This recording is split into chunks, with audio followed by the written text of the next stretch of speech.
हमारे बाजारों में हमारी तो पॉलिसी खैर सर पिछले हफ्ते निकल गई और साथ ही हमने देखा आज महंगाई के आंकड़े आने वाले। अमेरिका में फ्राइडे को महंगाई के आंकड़े आए और इस हफ्ते पॉलिसी आने वाली है और जिस हिसाब से महंगाई के आंकड़े आए हैं सर, लगातार पिछले कुछ महीनों से भारत से ज्यादा रहे इनके महंगाई के आंकड़े और अब तो 8.6% का आंकड़ा आते हुए दिखा है। उसकी वजह से बाजार में ये जो उतार चढ़ाव हुआ है ये थोड़ा समझाएं सर, इतना कैसे डर गए बाजार इस महंगाई को देखकर? दीप, इसमें कोई डाउट नहीं कि डरने की साफ वजह बहुत क्लियर कट है और वजह यह है दीप कि अगर इतने प्रयासों के बावजूद महंगाई काबू में नहीं आ रही है, उल्टा बढ़ रही है जी, तो फिर चिंता की बात तो है ना। बिल्कुल है। अब फेड इतनी ब्याज दरें बढ़ा चुका है, उसके बावजूद और उल्टी बढ़ रही है, तो मतलब ठीक है, आपको पता है कि ब्याज दरों के बढ़ने का असर होगा, इम्पैक्ट आएगा, लेकिन वो आता दिख नहीं रहा और उम्मीद से कहीं ज्यादा मतलब 8.3 8.4 तक का अंदाजा था कि मैक्सिमम वहां तक पहुंचेंगे। करेक्ट 8.5% के ऊपर महंगाई दर मतलब कुछ जरूरत से ज्यादा ही है और उसके सामने आप देखिए ब्याज दरें 1% वहां पर 1%। ये आंकड़े ये प्लेट बहुत इंपॉर्टेंट है, ये लोगों को देखनी और समझनी चाहिए कि इस वक्त कहां किस देश में कितनी महंगाई है और ब्याज दरें क्या है। सबसे पहले भारत की प्लेट जो ऊपर दिख रही है, हमारे यहाँ महंगाई 7.8% है और हमारे यहाँ ब्याज दरें 4.9% यानी 5% है। आप ये समझ लीजिए करीबन करीबन 2% का गैप है। ठीक है, अमेरिका में देखिए 8.5% के ऊपर महंगाई, ब्याज दरें 1%।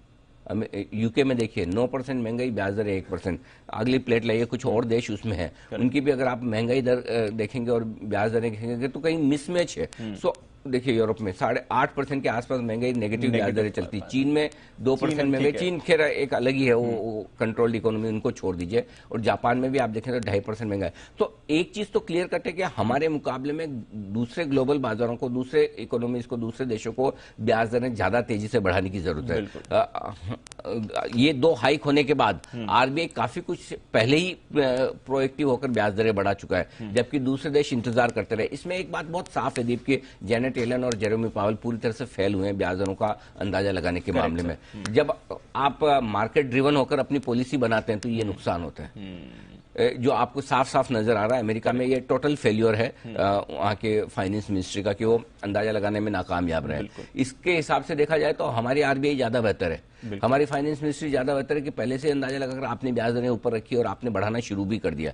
और ग्लोबल मार्केट्स के मूड माहौल को देखते हुए एक्चुअली देखा जाए तो ब्याज दरों और महंगाई के बैलेंस में कितना भी बिगड़ा हुआ है, फिर भी सबसे कम बैलेंस हमारा बिगड़ा हुआ है। एब्सोल्युटली। हम और अगर महंगाई काबू में आएगी तो हमारी पहले आएगी और हम शायद इंपोर्टेड महंगाई जो है बाहर से जो आ रही है, कच्चे तेल वाली महंगाई या और कोई दूसरी कमोडिटीज की महंगाई जो हमारे कंट्रोल में नहीं है वो छोड़ दीजिए, लेकिन जो चीजें हमारे कंट्रोल में है वहां पर महंगाई शायद हम जल्दी से काबू में ले लेंगे, इस बात की संभावना पूरी है। दूसरी चीज जो खाने पीने की चीजों की महंगाई हमारे यहाँ है, उसमें दिक्कत यह कि लगातार फसलों के दाम आपको बढ़ाने हैं, किसानों की आय बढ़ानी है, एमएसपी बढ़ानी है, तो वो चीजें एक लिमिट से ज्यादा नीचे आएगी। आपके पास एक्सेस फूड है फिर भी आपके दाम घटते नहीं है, बिल्कुल उसके साथ आपको चलना पड़ेगा। अगर वो आप कम करेंगे तो आय कम होगी, किसानों की आय कम होगी तो रूरल कंजम्पशन कम होगा, तो उसके दूसरे इफेक्ट आते हैं। लेकिन सरकार ने जो मन बना रखा है कि किसानों की इनकम रहनी चाहिए, उसके लिए हम थोड़ा हायर इन्फ्लेशन पर चलेंगे खाने पीने की चीजों में, तो वहां पर भी आपकी गुंजाइश थोड़ी सी कम है। सो अल्टीमेटली आपको कंजम्पशन रोकना है, तो कंजम्पशन रोकने के लिए फिर आपके पास तरीका एक ही बचता है कि ब्याज दरें बढ़ाइए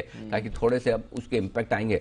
अब दिक्कत क्या है दीप की, इन आंकड़ों को देखने के बाद अमेरिका में तेजी से ब्याज दरें बढ़ना तय है। अब मेरे ख्याल से बुधवार को फैसला आएगा, कल और परसों 2 बैठक है। हाँ, कल और परसों बैठक है, तो जो फैसला आना है ब्याज दरों पे अमेरिका का, तो मेरे ख्याल से 0.5% तो सब लोग मानकर चल रहे हैं। इन आंकड़ों को देखकर अगर फेड ने 0.5% बढ़ा दिया तो हो सकता है। अब आप मना तो नहीं कर सकते कि आप 0.5% नहीं बढ़ा सकते। सो मेरे ख्याल से यह हफ्ता बड़ा मुश्किल है ग्लोबल मार्केट्स के लिए, हमारे लिए। और इसीलिए आप देखिए 2 दिनों में 4.5% डाउ घटने के बावजूद आप देखिए अभी भी 300-400 पॉइंट डाउ फ्यूचर्स नीचे है। और सबसे मजे की बात देखिए दीप, वापस उसी रेंज पे आ गए 31,200। सो इस बार थोड़ी सी रेंज में डाउ के लिए नीचे कर रहा हूं, क्योंकि मुझे याद है पिछली बार जब इंट्राडे में एक बार 31,000 के नीचे गिरा भी था, 30,500 के आसपास। तो मेरे ख्याल से 30,500 31,000 डाउ के लिए स्ट्रॉन्ग सपोर्ट जोन बन जाएगा, जहां से आप उछले थे। हमारा 33,500 के आसपास का लक्ष्य था, वहां तक पहुंचे भी, उस ट्रेडिंग रेंज के निचले सिरे पर आ गए। 16,700 के आसपास, 16,800 के आसपास ऊपर का लक्ष्य था अपना निफ्टी का, वहां पहुंचे भी, वापस 15,700 15,800 के जोन में हम भी आ रहे हैं। सो उसी ट्रेडिंग रेंज के लोअर एंड पर आप आ रहे हैं। सो आई थिंक ये हफ्ता बड़ा क्रूशियल है। हमारे भी आज महंगाई के आंकड़े आने वाले हैं, देखते हैं कैसे क्या रहते हैं। और दूसरा अगर आप देखें तो पूरे ग्लोबल मार्केट्स में भी मुझे लगता है कि इस हफ्ते पॉलिसी और इसके हिसाब से हमें आगे बढ़ना रहेगा। बिल्कुल। एक आंकड़ा मैं आपको बताना चाहूंगा सर, क्योंकि अब सवाल ये उठ रहा है कि हमारे अगर बैंक्स और हमारा आरबीआई थोड़ा ऑलरेडी प्रोएक्टिव रहा है फेड के मुकाबले। आखिरी बार जब ये आंकड़े थे सीपीआई के 8% से ज्यादा, दिसंबर 1981, 40 साल पहले, तब फेड का रेट मालूम है सर कितना था? कितना था? 13%। ओह, जो आज 1% है, तब 13% था रेट जब इनके 8% के ऊपर। अच्छा, हाँ, जो सुबह बग्गा साहब बता भी रहे थे कि एक तब एग्रेसिवली ओवरनाइट 20% कर दी थी, कर दिया था उन्होंने, और वो रेसिशन में चला गया। सो अभी दिक्कत वही है कि ब्याज दर तो आप बढ़ा देंगे, लेकिन ब्याज दरें बढ़ने का जो तेजी से बढ़ने का जो असर होता है, वो कहते हैं ना कि एलोपैथिक ट्रीटमेंट में यही प्रॉब्लम है, इलाज तो तुरंत हो जाएगा लेकिन उसके साइड इफेक्ट्स लंबे समय तक चलते हैं। एग्जैक्टली। जितना हेवी डोज आप दोगे उतने हेवी डोज के उतने साइड इफेक्ट्स होंगे। बिल्कुल करेक्ट। ट्रीटमेंट आपकी जो मेन बीमारी है वो तो कंट्रोल में आ जाएगी, लेकिन साथ में 10 बीमारियां वो लेकर आएगी। करेक्ट। ये प्रॉब्लम वो प्रॉब्लम जो फ्यूचर में होनी है उसका क्या। So, ये एलोपैथिक ट्रीटमेंट है फेड का कि बहुत तेजी से बढ़ा दो, एकदम बढ़ा दो।